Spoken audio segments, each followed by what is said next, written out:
posiblemente no me acuesto sobre ese altar esta noche porque habrías venido.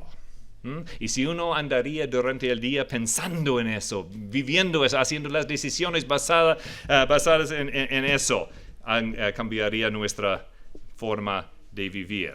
¿Por qué la apostasía, dicen nuestras notas aquí, de nuestra generación y de la cultura se han infiltrado en nuestro pensamiento?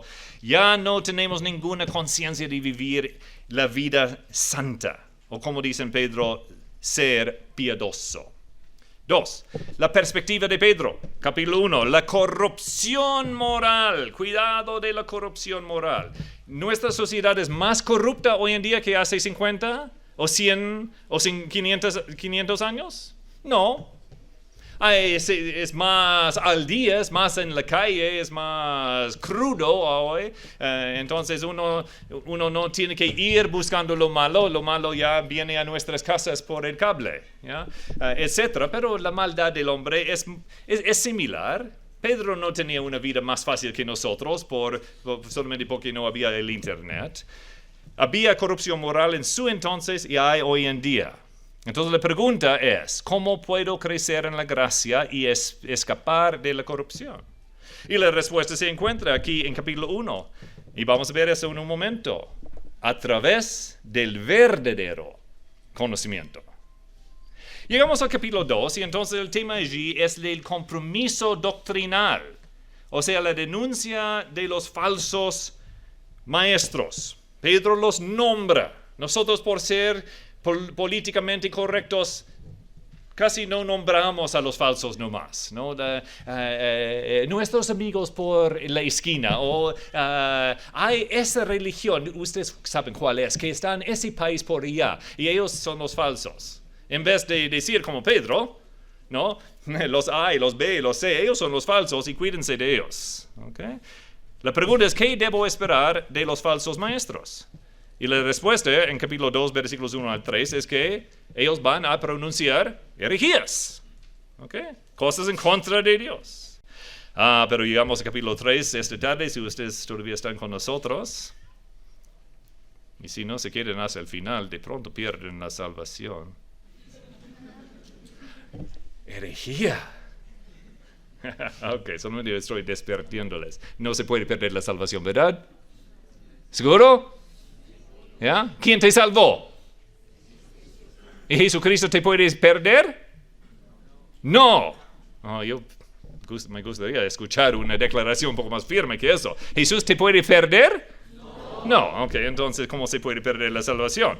Estás diciendo que Jesús tiene la capacidad de perder cosas. Yo pierdo mis gafas y otras cosas todo el tiempo, pero Jesús no me puede perder a mí.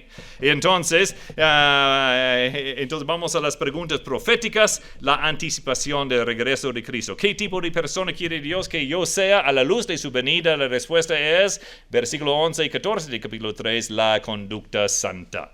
Ok, y entonces vamos a ver eso eventualmente.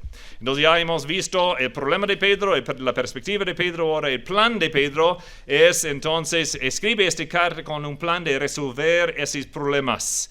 Ok, él está escribiendo en el año más o menos 67 después de Cristo, en la época de Nerón, mucho peor que Trump, mucho peor que Chávez, mucho peor que cualquier otro tipo que no le gusta hoy en día.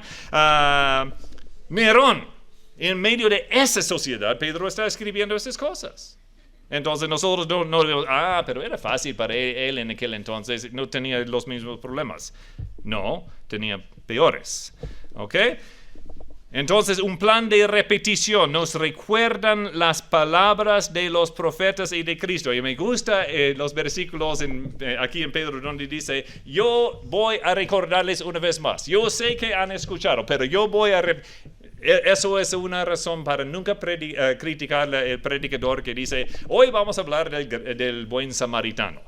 Y tú dices, he escuchado un sermón sobre el buen samaritano 20,000 veces. ¿Cómo hay otro? No, Pedro mismo dice que la repetición es buena y necesaria. De las pautas prácticas de Pedro, me gustan esos. Mira aquí, y en su estudio bíblico, en su preparación de de mensajes o para la escuela dominical, una forma de entender la palabra, leyendo especialmente una carta en el Nuevo Testamento, es buscar las palabras claves. Y las palabras claves son claves porque se repiten. Y uno que se repite aquí en la segunda carta de Pedro es ser diligente. ¿Okay? En capítulo 1, versículo 5, ya dice, vosotros también poniendo toda diligencia. Versículo 10, por lo cual, hermanos, tanto más procurad hacer firmes vuestra vocación y elección, porque haciendo esas cosas no caeréis jamás. ¿Okay? En versículo 15, dice también, yo procuraré con diligencia que después de mi partida vosotros, etc. En capítulo 3 y versículo 14, entonces él dice una vez más que por lo cual, oh amados, estando en espera de estas cosas, procurad con diligencia ser hallados por Él, sin mancha, etc. Entonces, que seamos diligentes. Y estoy predicando al coro, porque ustedes son los más diligentes de todo el Pereira, y de Ibagué, y de Manizales, aún algunos del Gran Bogotá. ¿Por qué? Porque están sacrificando su festivo para estar aquí hoy estudiando la palabra de Dios. ¿Okay? Entonces, gracias a Dios que ustedes han logrado eso, que son diligentes, que sigan siendo diligentes. Número 2, que sean piedosos. Capítulo 1, versículo 3. Otra palabra clave, otra pauta clave en esta carta. No solamente diligente, pero ahora piadoso. Versículo 3, como todas las cosas que pertenecen a la vida y a la piedad. Versículo 6, ¿qué? Entonces, en la lista de añadir virtudes o cosas a nuestra vida, entonces nosotros añadimos allí piedad. En capítulo 2, versículo 9, ¿sabe el Señor librar de tentación a los piadosos? Y termina su libro en versículo 11 de capítulo 3 diciendo, puesto que todas esas cosas han de ser deshechas, ¿cómo no debéis vosotros andar en santa y piadosa manera de vivir? ¿Qué es piedad? ¿Qué es deidad? Dios mismo. Piedad es igual, correcto, ser como Dios. Imitar a Dios, verle en toda su persona, en toda su realidad como nuestro Dios y tratar de ser como Él, imitarle a Él, ser piadoso. Y número 3, otra pauta es que ser vigilantes. Versículo 17, casi al fin de la carta en capítulo 3, dice así que vosotros, amados, sabiendo de antemano, guardaos, no sea que arrastrados por el error de los inicuos caigáis de vuestra firmeza. Antes bien, crecer en la gracia y el conocimiento de nuestro Señor y Salvador. A Él sea la gloria y ahora hasta el día de la eternidad. Nosotros debemos estar vigilantes. Ok, entonces, su indol dice, sean conscientes, estén listos. Estos dos mandamientos se podrían resumir sucintamente el tema de la segunda epístola de Pedro. Número E, la palabra clave de Pedro, aunque hemos visto otras palabras muy importantes, la palabra clavísima de Pedro es el conocimiento. ¿Se ve allí cuántas veces se menciona? Capítulo 1, 2, versículos 3, 5, 6, 8, 12, 16, 20. Muchas veces solamente en el primer capítulo. Que conozcan. ¿Ok? A nuestro Señor Jesucristo. A los falsos también, que se pueden identificar a ellos en capítulo 2. Y en capítulo 3 termina en versículo 18, como hemos visto, el conocimiento de nuestro Señor Jesucristo como nuestro gran meta en la vida cristiana. Es interesante que en español es una sola palabra conocimiento o conocer. Pero en el griego hay dos palabras utilizadas aquí entre esa lista de referencias que les di. Gnosis se encuentra en capítulo 1, versículos 5 y 6 y 3, 18. ¿Okay? Es un estilo de conocimiento especial, a menudo asociado con el conocimiento espiritual. ¿Okay? Muchos de los otros versículos usan la palabra epignosis, o pleno discernimiento, reconocimiento, un conocimiento preciso y correcto, usado en el Nuevo Testamento del conocimiento de las cosas divinas y éticos. Pedro usa epignosis como un pleno conocimiento de Jesucristo y de Dios. ¿Okay? ¿Uno es mayor que el otro? Bueno, se puede discutir eso. Parece que epignosis es como supergnosis. Y cuando tú conoces al Señor Jesucristo, estás disfrutando algo del epignosis. ¿Ya? Es más allá que el problema de la situación en el tiempo de Pedro y nuestra situación hoy en día, en que todos los predicadores están diciendo, yo tengo el gnosis real. ¿Okay? Y de eso viene que la secta de gnósticos, ¿okay? Los que tenían el gnosticismo completamente mal. Y Pedro dice, hay un gnosis que es el verdadero. Más bien hay un epignosis, un pleno conocimiento de la persona de Jesucristo. Él es persona, más bien Él es humano, más bien Él vivía entre nosotros, más bien yo le tocaba, más bien yo le negaba. Y me perdonaba, y me levantaba, y me ha cuidado. Y aquí estoy para decir, es el epignosis de Él que importa. Y entonces eso debe ser el enfoque de nuestras vidas. Desde Génesis a Apocalipsis, ver a Jesús. En la práctica, desde levantarnos hasta acostarnos, la vivencia nuestra es la persona de Jesucristo. Nuestra entrega y nuestra devoción es hacia la persona de Jesucristo, y el Espíritu Santo le glorifica. Y Jesús toma de su Padre para explicarnos cómo es Dios. Y no es que Jesús es encima de las otras dos personas de la Trinidad, pero Él es el humano con quien nosotros podemos identificar más fácilmente. Y entonces la Trinidad se comunica entre los tres. Y el Verbo entonces dice a nosotros cómo es. Y podemos verle, y el Espíritu Santo nos enseña, Él nos lleva, Él interpreta la cosa. Y el Padre entonces nos llama y nos cuida y nos abraza. Debemos vivir en la actualidad, en la realidad, en la atmósfera de la Trinidad de Dios. Pero eso no es nuestro tema esta mañana. Nuestro tema es el epignosis, el conocimiento de Jesús. ¿Ok? Otra vez problemas.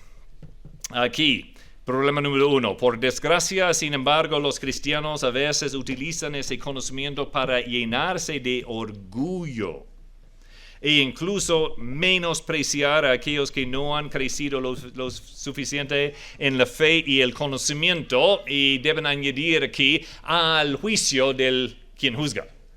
¿Verdad? Okay. Hay personas que pueden usar mucha palabrería y suena como saben mucho de la Biblia, pero su propia vida no es muy santa. Su propio carácter no es muy dulce. ¿No? Su propia forma de pensar no es mucho como Cristo, ¿no? Y puede ser que lo que están diciendo es la verdad, pero no solamente es la verdad que importa, es la verdad que cambia la vida para que conozcamos a Jesucristo y seamos como Él. Eso es lo que creemos. Problema número 2, a medida de que la iglesia del Nuevo Testamento se desarrollaba, este apego al gnosticismo se hizo aún más un problema, tanto por lo que Pablo se refiere a las profanas pláticas sobre cosas vanas y los argumentos falsamente llamadas ciencia en su carta a Timoteo.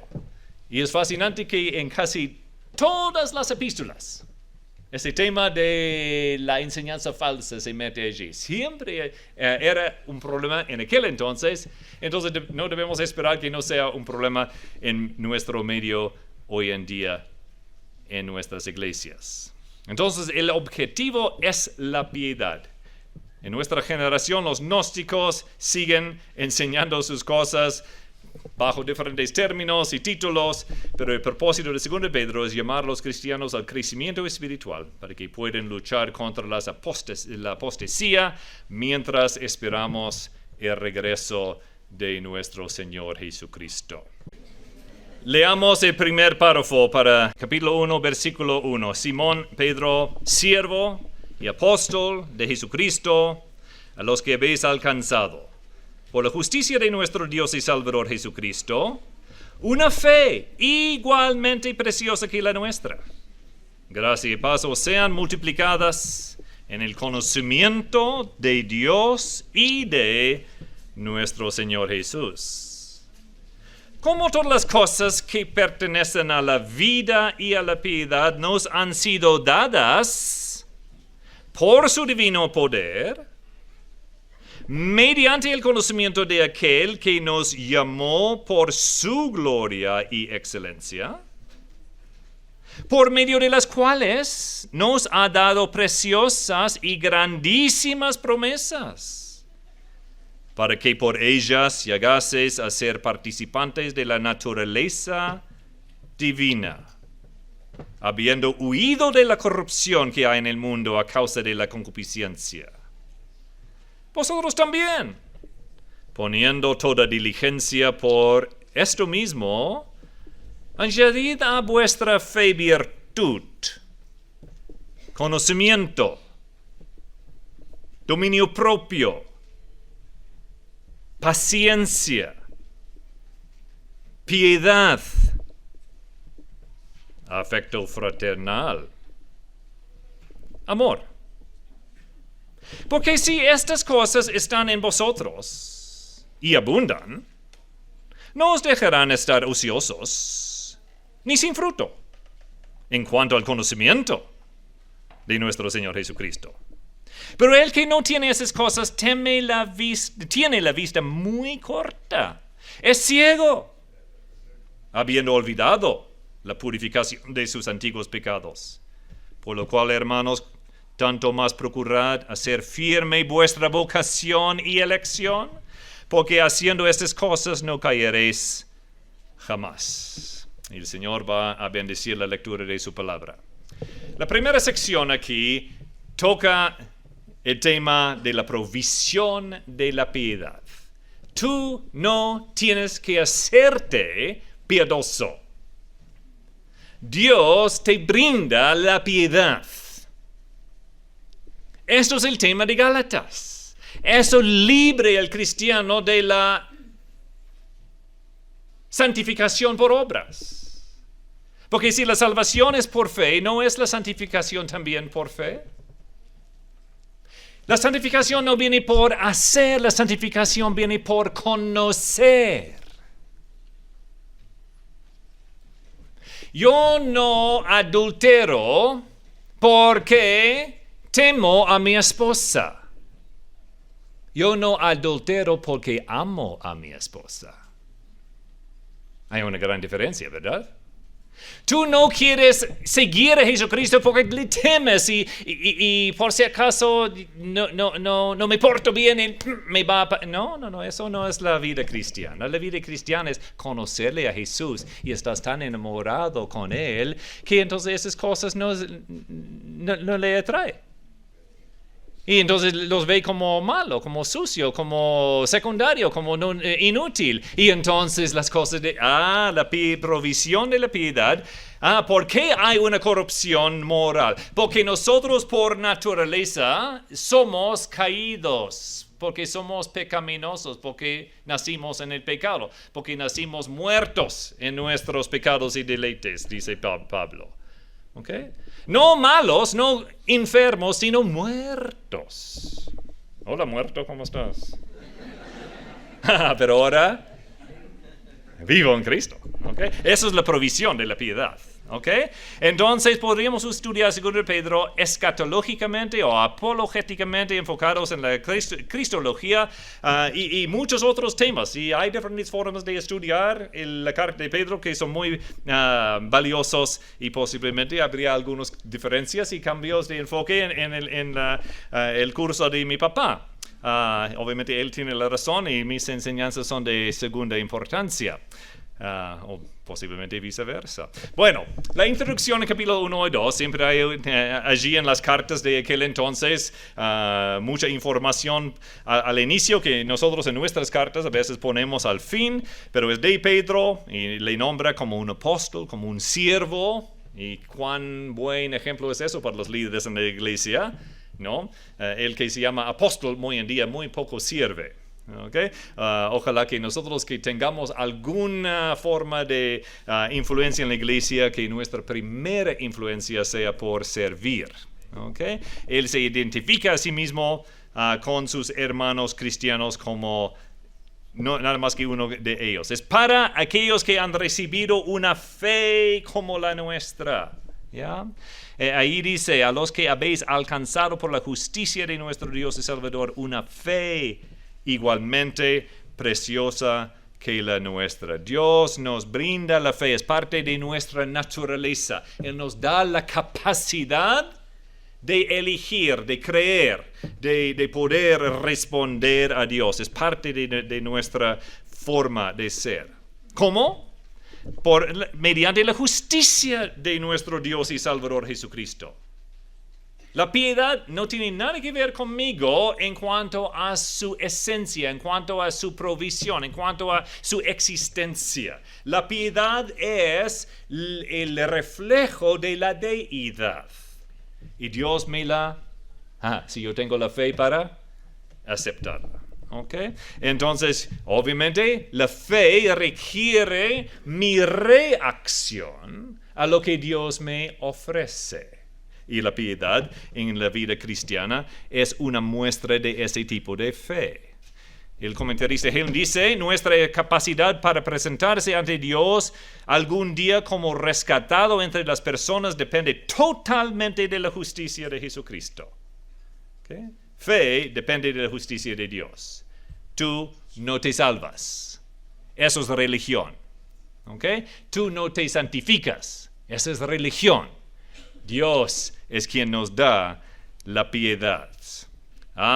Pero ¿cómo viene?